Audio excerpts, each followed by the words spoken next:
and gentlewomen, and anyone else in the hearing of my voice, tonight we play The History of Tom Jones. A foundling. A what? A foundling. Saying it again doesn't really help. Oh, stop. Give me 1 moment. Got my dictionary, huh?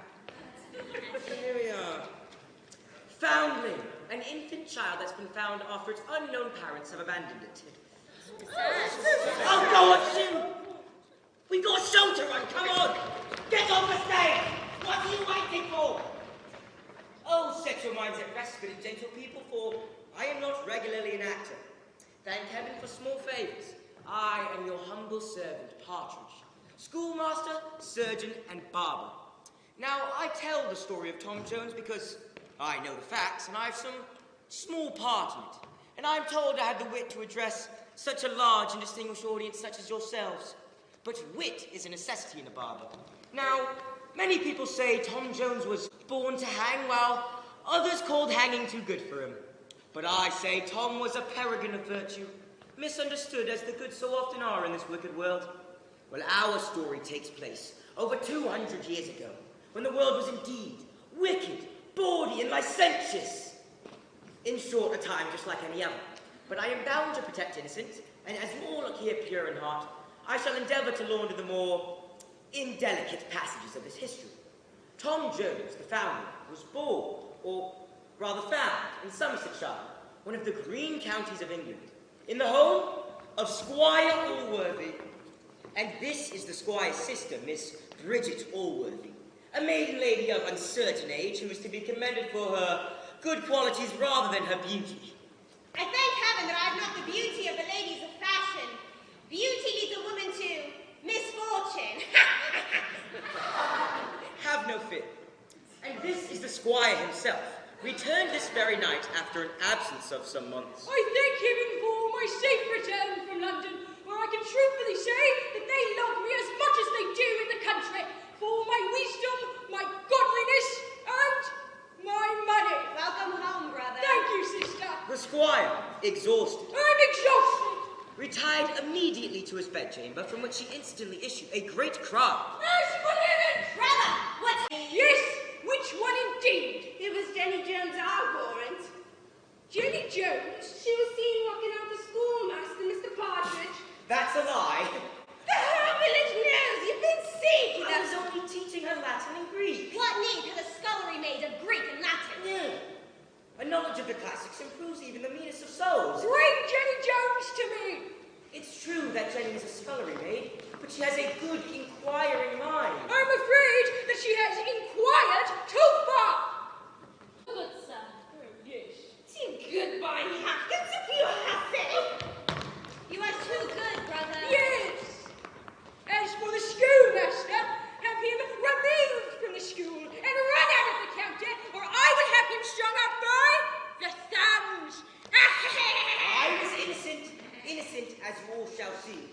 But due to the Squire's goodness, I was banished from the county anyway. I lost my little school and was reduced to becoming a barber and a surgeon, and I had to help pull a tooth every now and then to help keep body and soul together. But my part returns to the story later. The Squire called the baby Jones after Jenny, and Tom after his own whim. Tom Jones. Shortly after I was banished, a certain Captain Bliffle. Captain Bliffle! Hi. He became the guest of Squire Allworthy, and he fell in love with his host sister.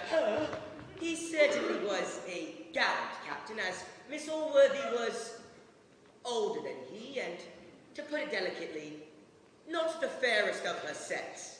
Beauty is only skin deep and fades like a plucked rose. The deeper qualities, such as money and property, last forever. And so they were married, and a year later, blessed with a fine bouncing baby boy.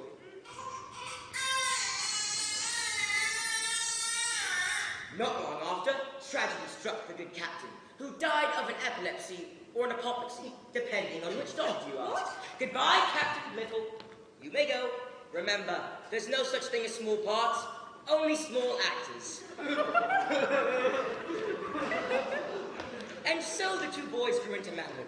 A fatherless Bliffle, a serious, studious boy who saved up all his money and became the most virtuous man in the county, as he was the first to admit.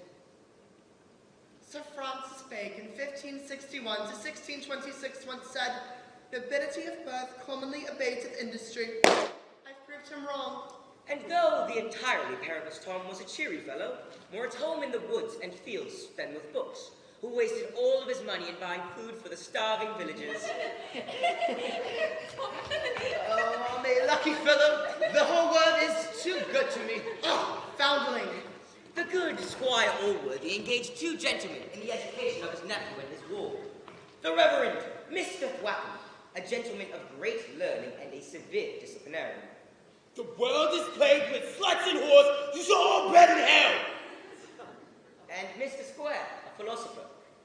The human mind, Mr. Paul, is nothing but a sink of iniquity.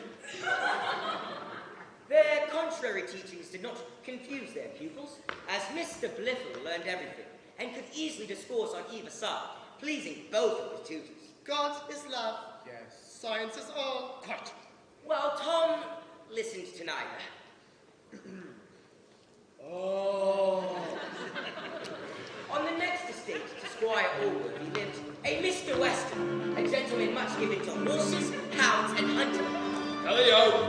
He became a good friend to Tom, who had assisted him in a matter concerning poachers. Oh, there, sir. Got him. That's the last pheasant that peasant will pluck from my preserve.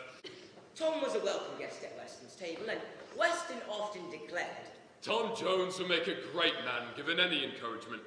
I wish I had a sum of his parts. However, Mr. Weston had no son. He had a lovely daughter, Sophia. Oh, a sweet girl. I wouldn't trade her for the best pack of hounds in England. She was beautiful and modest. She played the pianoforte and sang beautifully.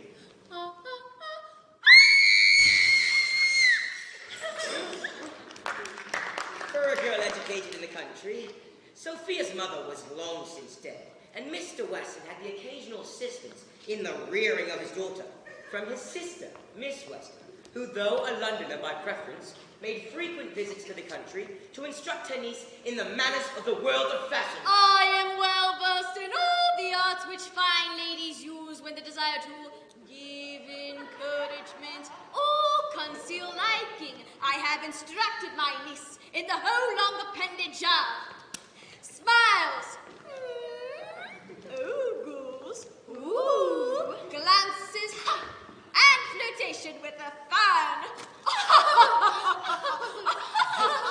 I say a pox on her flirtation with the fan. Mr. Weston, I think you daily improve in ignorance.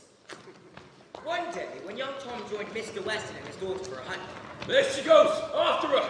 I ask you, gentle playgoers, to imagine them all on horseback.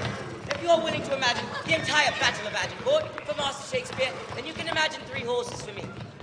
Miss Sophia lost control of her horse. Young Tom gave chase.